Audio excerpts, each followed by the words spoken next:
For the devoted followers of Coronation Street, the on-again, off-again romance between the tough yet vulnerable factory boss, Carla Connor, and the resilient police officer Lisa Swain has been a masterclass in emotional whiplash.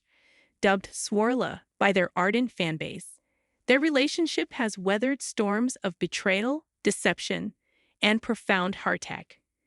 Therefore, when the closing scenes of Thursday, January 22nd, finally depicted a tender reconciliation, a soft kiss sealing a hard-won reunion, social media didn't just sigh in relief.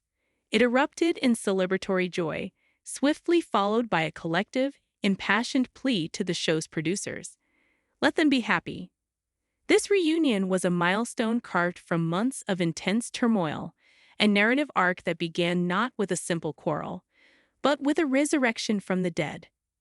The catalyst for the couple's schism was the shocking return of Lisa's ex-wife, Becky Swain, last September.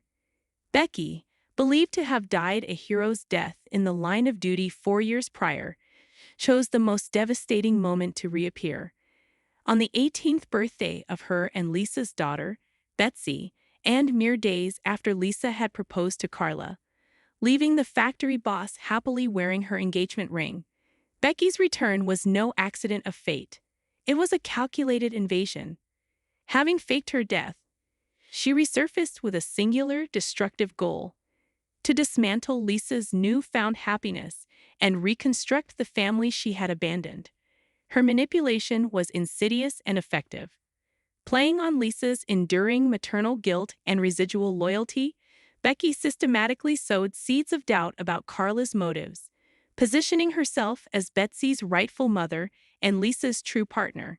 The bond between Swirla, already strained by the seismic shock of Becky's reappearance, began to fracture under the pressure. The situation escalated from emotional warfare to criminal danger.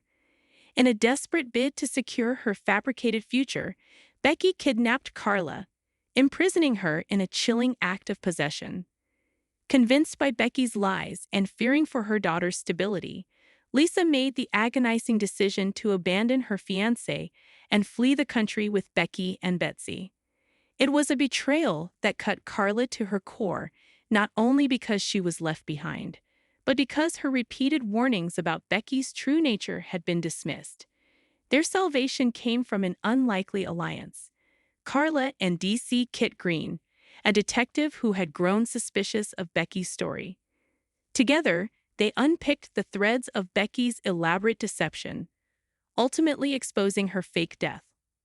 The confrontation reached its climax not in a courtroom, but on a rain-lashed road to Hull, as Becky, in a frantic attempt to escape, caused a horrific car crash. In the wreckage's aftermath, as Becky, Lisa, and Betsy were treated by paramedics, Lisa made a defining choice. In a moment of supreme clarity and justice, she arrested her ex-wife, finally seeing the manipulator beneath the mask of the victim.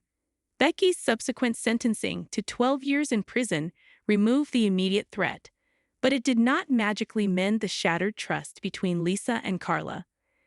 The road to reconciliation was paved with painful obstacles.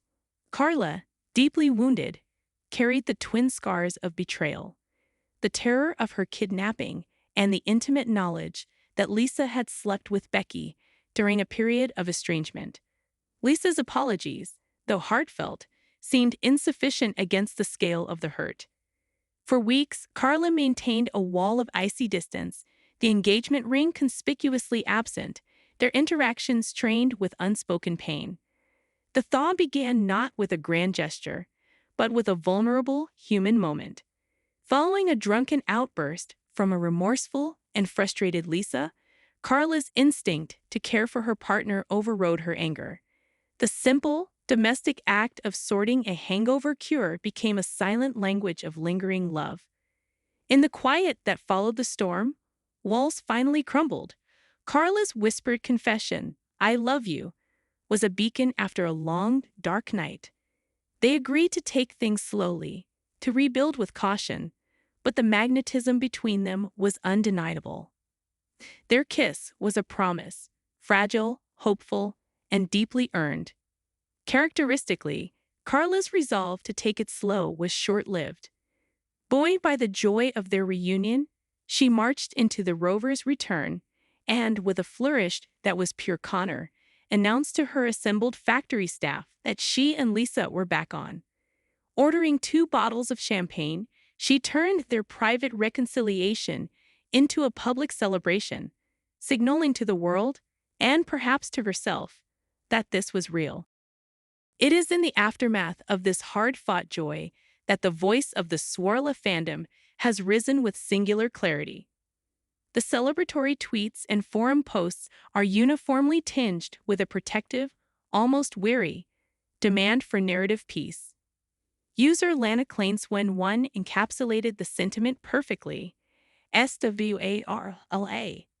Now please make the wedding as drama-free as possible. This is more than a wish. It's a plea born from narrative exhaustion. Sophie_Wheeler 98 echoed. Finally back together. Can they have some happiness now, please? While Holly's added, Swirla fans rejoice. Now keep them happy for at least 5 minutes this time, please, and thank you. The call from Swirla soulmates forever. Finally, now leave them be happy, please. No more drama. Anne Brooks 16's eager anticipation for a drama-free wedding underscore a broader shift in audience engagement. Fans have invested emotionally in this couple's struggle. They have endured the kidnapping, the betrayal, the car crash, and the emotional fallout. They have, in a sense, earned this happiness alongside the characters. Their plea is for the writers to honor that investment by allowing Swirla a period of domestic normality, where conflict arises from the nuances of building a life together, blending a family with Betsy, navigating their demanding careers, planning a wedding, rather than from external, life-threatening villains. This demand speaks to a deeper understanding of representation and narrative reward. Swirla is a prominent, complex lesbian relationship on a flagship television show. Their stories have involved classic soap tropes, amnesia, fake deaths, kidnappings, but have been rooted in authentic emotional responses. Fans now seek the next chapter, not the drama of getting together, but the sustained narrative of being together. They want to see this love story mature, to prove that after such monumental trials, a happy, stable future is possible.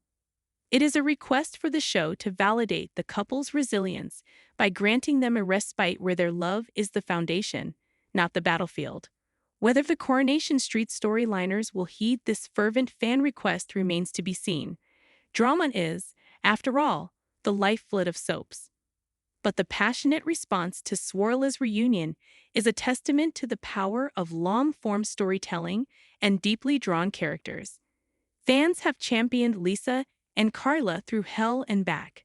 Now, as the couple tentatively rediscovers their rhythm, their supporters are holding their breath, hoping that the next twist in the tale is not another tragedy, but the simple, beautiful challenge of living happily ever after, one Weatherfield day at a time. The champagne has been poured.